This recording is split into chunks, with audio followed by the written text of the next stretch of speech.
right, we're back for Chapter 7 of the Exhiled Prince. Chapter 7 is called Eagle's Feathers and Animal Claws. Speaking of animals, King Nebuchadnezzar was afraid, terribly afraid, and that hadn't happened to him in years. Tonight, the great king of Babylon struggled awake, terrified by a dream. He threw back the covers. "A light!" he called hoarsely to his servant. "Bring a light!" He ran his hands through his graying hair. His hands trembled. Why should he, Nebuchadnezzar, be afraid? There was not a nation on earth strong enough to meet him in battle. He had conquered them all of them, and their kings lay that night in Babylonian dungeons.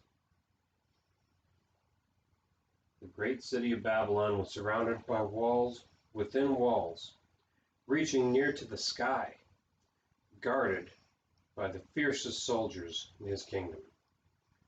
No, there was not a mortal on earth that he need fear. Nor did Babylon need to fear the gods. Babylon glittered with the temples that he had built to all the gods of the nations he had conquered. When he brought a king into captivity, he carried their gods into captivity as well. They were all safely inside the walls of Babylon, so no one could use their power to hurt him. To his own god, Medrock, Nebuchadnezzar had built a temple as beautiful as he could imagine, made of pure gold and inlaid with precious jewels. Only to the God of Israel had he not built a temple, because Daniel, his chief wise men, said that his God did not dwell in a temple made with man's hands. Nevertheless, tonight Nebuchadnezzar was afraid. He wiped the cold sweat off his forehead. "Call my wise men. I've dreamed a dream, and I must know what it means." Nebuchadnezzar's wise men glided into the king's presence, clasping their hands and bowing, and looking very, very wise. They looked at the king with a troubled face as he told them his dream. "Tell me," the king said, "what does it mean?" The wise men stared at each other, careful not to let their eyes betray their thoughts. What did the dream mean? They drew into a little circle in the corner, out of earshot of the king. "What shall we tell him the dream means?" "Oh, just make something up like we usually do." "Wait," an old man cautioned. "This is not an ordinary dream. What if it is the gods speaking to him?" Others nodded. "I thought the same thing when I heard the king speak." "Strange that you should say that. I felt it too. Remember years ago when the king stood at the parting of the roads to Rabbath Ammon in Jerusalem? We had decided among us that we should say that he was to attack Rabbath Ammon. Do you remember?" "I remember. He made his arrows bright, and he consulted the images, and he looked at the liver. And when I opened my mouth to tell him what we had agreed upon, the words changed themselves and came out saying we should attack Jerusalem." They all agreed. "We can't dare to pretend to know what this dream means." They turned back to the king and shook their heads, surprised and baffled. "Sir, we can't tell what the dream means." Nebuchadnezzar was disturbed. He had to know this dream's meaning. What could he do? Who would know? Who? Daniel. Daniel would know. Why didn't he think of him sooner? Nebuchadnezzar had not called for Daniel in years.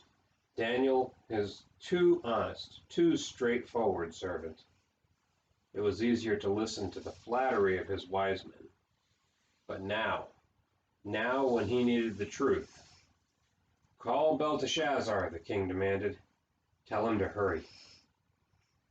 Shortly, Daniel bowed respectfully before the king. "Belteshazzar, I know the spirit of the holy God is in you. No secret troubles you. Tonight I have dreamed a dream. I saw a huge tree that seemed to touch the sky. Beautiful fruit grew on its every branch, and birds lived in it, and animals lived under it, and they ate its fruit. But a watcher, a holy one, came down from heaven and cried out, "Chop the tree down! Lop off its branches and scatter the fruit! Drive away the birds and the animals! But leave the stump, and let a beast's heart be given to it, and let 7 times pass over it. This is decreed by the Holy One, so that everyone will know that the Most High God himself decides who will be king." Nebuchadnezzar searched Daniel's face. "Please, tell me what it means." Daniel stood silently. As he saw God's meaning in the dream, tears came to his eyes. He struggled to speak, but words wouldn't come out. For an hour he stood without being able to talk. Nebuchadnezzar spoke gently. "Don't be troubled. Please, just tell me what the dream means." "Your enemies will be pleased to hear about this dream, King Nebuchadnezzar. The tree represents you. Nations have rested in your shadow, and you have fed them. But now you will be given a heart like a beast, and you will be driven into a field like an ox, until you learn that God is the one who made you great." Daniel held his hands out to the king. "King, let my counsel be acceptable to you. Break off your sins and your pride and turn to God, and maybe he will postpone this judgment." The king listened. He was deeply disturbed, but then he dismissed Daniel. He liked Daniel. He trusted what Daniel said, but pride in his kingdom and his accomplishment was a great temptation to him. Nebuchadnezzar tried to forget the dream, and he filled his days with designing and planning and building and planting in his beloved Babylon. A year went by, and Nebuchadnezzar walked in his palace.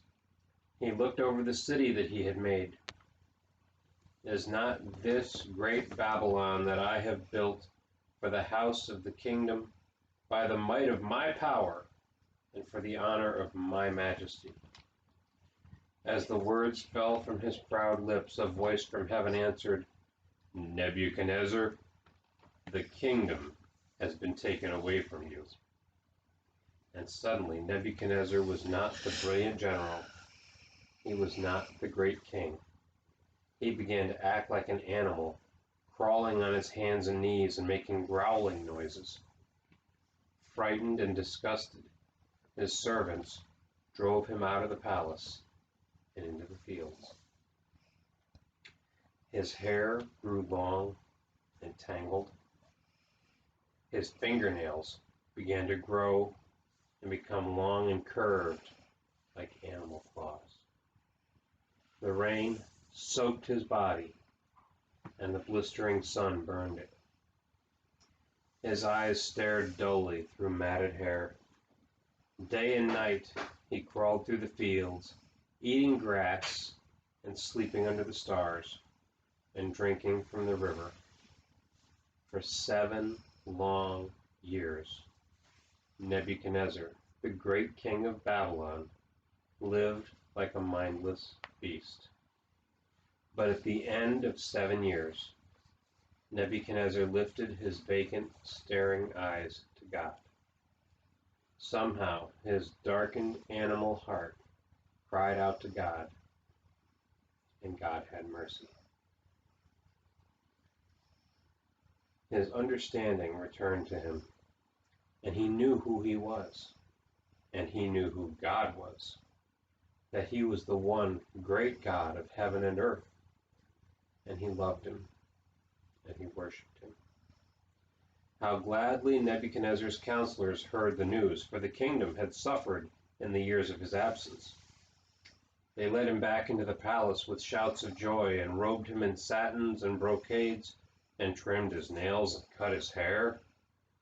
And when they were done, Nebuchadnezzar, the greatest king of the greatest nation on earth, ascended again to his golden throne.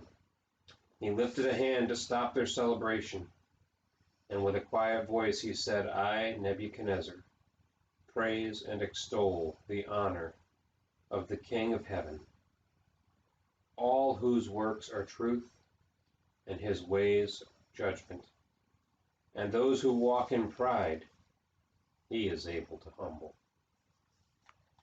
Beside the throne, on the king's right hand, again stood Daniel. The king turned to him and hugged him tightly, and Daniel silently counted back through the years he had prayed for this day. As a young man, 40 years ago, Daniel had asked God to touch Nebuchadnezzar's heart, and today, at long last, that prayer had been answered. Nebuchadnezzar, king of Babylon, had turned with all of his heart to the one true God.